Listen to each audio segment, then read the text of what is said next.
जन्मभूमि उद्धार होए, जा दिन बारी भाग, छाता जग पे नहीं नाही, और ना ही बांधी पाग।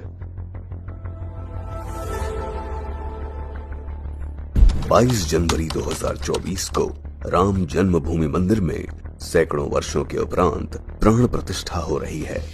इसी दिन अवध क्षेत्र के करीब 1.5 लाख सूर्यवंशी क्षत्रिय भी 500 वर्षों में पहली बार साफा भी पहन रहे हैं।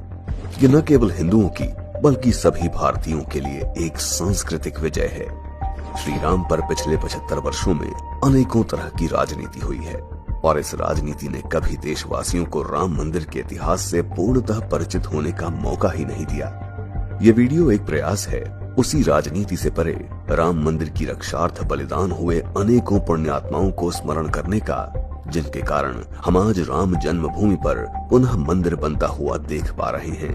जब आज लोग राम मंदिर संघर्ष की बात करते हैं तो बात शुरू होती है संवत 1949 से, परंतु ये गाथा उससे बहुत पुरानी है। श्री राम जन्मभूमि मंदिर के आधुनिक लिखित इतिहास की कहानी शुरू होती है सर्वप्रथम 1130 में, जब गहरवार राजपूत वंश के सम्राट गोविंद चंद्र गहरवार ने राम जन्मभूमि स्थल पर एक विष्णु मंदिर का निर्माण कराया।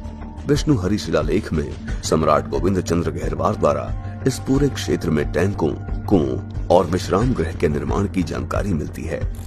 1150 में गहरवार सामंत आयुष चंद्र ने कई विशाल मंदिरों के साथ साकेत नगरी का निर्माण किया। अयोध्या को आधुनिक इतिहास में तीर्थ नगरी के रूप में विख्यात करने का श्रेय इसी गहरवार वंश को जाता है। त्रेता के ठाकुर शिलालेख के अनुसार 1184 में महाराजा जयचंद्र गहरवार ने अयोध्या में भगवान राम के मंदिर का निर्माण किया और उसमें सोने के शिखर लगवाए। सन 1527 में राणा सांगा के नेतृत्व वाले राजपूत महासंघ की संघर्षशील पराजय के उपरांत बाबर के सेनापति मीर बाकी ने जब 1528 और 1530 के बीच में अयोध्या पर आक्रमण किया, तब हंसवार के राजा रणविजय सिंह और उनकी पत्नी ने राम जन्मभूमि पर बाबरी मस्जिद निर्माण का विरोध किया, जिसमें बाबर के सेनापति मीर बाकी से उनका संघर्ष हुआ और वे बलिदान हुए। 1574 में ओरछा के महाराजा मधुकर शाह बुंदेला ने अयोध्या से राम की मूर्ति लाई और इसे अपने शाही महल में स्थापित किया। तभी से भगवान राम को ओरछा में राजा राम और अयोध्या में राम लला के नाम से पूजा जाता है। आज भी उसी राम राजा मंदिर में राजा राम को राजकीय अभिवंदन दिया जाता है।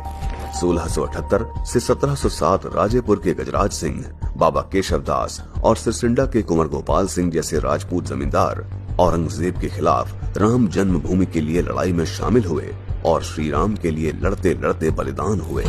1717 में भगवान राम के बेटे कुश के वंशज जयपुर के महाराजा सवाई जय सिंह द्वितीय ने राम जन्मभूमि क्षेत्र अयोध्या में 900 एकड़ जमीन खरीदी, राम जन्मभूमि पर एक विशाल मंदिर बनवाया और अयोध्या में ही जयसिंहपुरा क्षेत्र का नियंत्रण स्थापित कर लगभग 200 साल बाद पुनः राम मंदिर में श्री राम को स्थापित किया। इन्हीं सवाई जयसिंह ने लगभग 700 सालों बाद अपने परमपिता श्री राम की भांति दोबारा अश्वमेध यज्ञ भी करवाया। 1717 से 18वीं शताब्दी के अंत तक स्थानीय नवाबों और मुगल अधिकारियों के पत्रों के आदान प्रदान से मालूम पड़ता है कि उस समय उस स्थान पर राम मंदिर स्थापित था, जिसमें स्थानीय नवाबों को ये सख्त निर्देश था कि मंदिर को नहीं छुआ जाना चाहिए, क्योंकि ये कछवाहा राजा की संपत्ति है। सवाई जय सिंह की मृत्यु के बाद नवाब सआदत अली खान ने उस स्थान पर फिर से एक मस्जिद बनवाई। इसी की खिलाफत के लिए अमेठी के राजा गुरदत्त सिंह कछवाहा और पिपरा के राजा राजकुमार सिंह चंदेल जैसे राजपूत शासकों ने मंदिर के लिए नवाब सआदत अली खान के साथ लगातार 5 लड़ाइयां लड़ी। सन 1814 से 1836 के बीच मकरही के चंद्रवंशी राजा ने राम जन्मभूमि को आजाद कराने के लिए नवाब नसीरुद्दीन हैदर के खिलाफ 3 लड़ाइयां लड़ी। 1847 से 1857 के बीच गोंडा के राजा देवी बख्श सिंह बिसेन ने अवध के सभी तालुकदारों और छोटे राज्यों को एकजुट किया और राम मंदिर के लिए पुनः आंदोलन को जागृत किया। उन्होंने राम मंदिर निर्माण हेतु कई लड़ाइयां लड़ी, जिसमें उन्होंने नवाब वाजिद अली को पराजित कर राम मंदिर परिसर में एक छोटा चबूतरा और मंदिर निर्माण करवाया। 1857 में जन्म स्थल पर चबूतरे के निर्माण के बाद मौलवी अमीर अली द्वारा अमेठी से एक टुकड़ी रवाना करते हैं, जिसे भीटी के राजकुमार जयदत्त सिंह ने रोनाही गांव के पास लड़ते हुए हजारों राजपूत सैनिकों के साथ बलिदान देते हैं। 1857 तक अवध क्षेत्र पर क्षत्रिय तालुकदारों और जमींदारों का अच्छा खासा प्रभाव था, परंतु 1857 की क्रांति के उपरांत अवध के क्षत्रिय शासक जब वीर कुंवर सिंह और राणा बेनी माधव सिंह बैस की अगुवाई में अंग्रेजों के खिलाफ लड़ाई में शामिल हुए तो अंग्रेजों ने उनकी शक्ति पर अंकुश लगाने के लिए 1858 में क्रांति के बाद राम मंदिर और विवादित स्थल पर स्थायी रूप से प्रतिबंध लगा दिया। कितना दुर्भाग्य है कि इतिहासकारों द्वारा उल्लेख के बाद भी इन हजारों बलिदानियों को आज सतही राजनीति के कारण छिपा दिया गया। आजादी के उपरांत 1949 में राम मंदिर आंदोलन पुनः जागृत होता है, जब विवादित ढांचे के अंदर राम जी की मूर्तियां पाई जाती हैं। सरकार पर विवादित ढांचे से प्रभु श्री राम की मूर्ति हटाने का दबाव था। उस समय फैजाबाद के सिटी मजिस्ट्रेट ठाकुर गुरुदत्त सिंह जी ने मूर्ति नहीं हटने दी। फलस्वरूप उन्हें अपनी नौकरी से हाथ धोना पड़ा। निर्मोही अखाड़े के संतों के बाद शायद अशोक सिंघल पहले प्रमुख नेता थे जिन्होंने ठाकुर गुरुदत्त सिंह के योगदान को स्वीकार किया और उन्हें आजादी के उपरांत का प्रथम कार सेवक कह के संबोधित किया। गोरखपीठ के महंत दिग्विजयनाथ जी ने ही राम जन्मभूमि आंदोलन की शुरुआत की थी, जिसे बाद में उनके शिष्य महंत अवैधनाथ जी ने आगे बढ़ाया। ये भी एक अद्भुत संयोग रहा होगा कि पूर्व के क्षत्रियों की आस्था के महत्वपूर्ण केंद्र गोरक्षनाथ पीठ के पीठाधीश मेवाड़ के सिसोदिया वंश से संबंध रखने वाले महंत दिग्विजयनाथ ने स्वतंत्रता के उपरांत राम मंदिर आंदोलन का नेतृत्व किया। उसके बाद महंत अवैधनाथ और उनके शिष्य महंत योगी आदित्यनाथ के कार्यकाल के समय राम मंदिर का सपना पूर्ण हुआ। बाद में वहां उच्च स्तरीय न्यायिक आदेश पर पूरे 37 वर्ष तक ताला लगा रहा। फिर 1 फरवरी 1986 को यूपी के तत्कालीन मुख्यमंत्री ठाकुर वीर बहादुर सिंह रघुवंशी ने प्रधानमंत्री राजीव गांधी को बिना बताए ताला खुलवा दिया। यहीं से श्री राम जन्मभूमि आंदोलन ने पुनः जोर पकड़ लिया।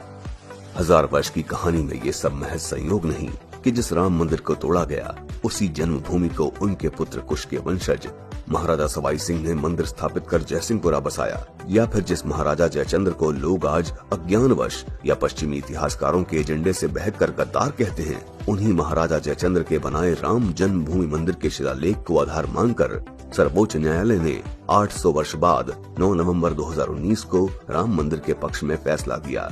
या जिस सूर्यवंशी राम का मंदिर तोड़ा गया उनके पूजा स्थल का ताला 1986 में तब खुला जब उसी रघुवंश के एक और लाल ठाकुर वीर बहादुर सिंह उत्तर प्रदेश के मुख्यमंत्री बनते हैं। या जिस राम का मंदिर तोड़ा गया उनका जन्मभूमि आंदोलन तब पूर्ण हुआ जब उनके छोटे भाई लक्ष्मण के वंशज परिहार बिष्ट वंश के महंत योगी आदित्यनाथ उत्तर प्रदेश के मुख्यमंत्री बने। ये सब महज एक संयोग नहीं है, हर इच्छा है। एक सीख है कि राणा सांगा के समय की जिस महान राजपूत संघ की पराजय के बाद बाबर के समय ये मंदिर प्रथम बार टूटा, वो समय चक्र तभी पूर्ण हुआ जब पूर्व पश्चिम और पहाड़ी क्षेत्र के अलग अलग क्षत्रिय वंश से आने वाले साधारण क्षत्रियों की आहुति इसमें प्रदान हुई।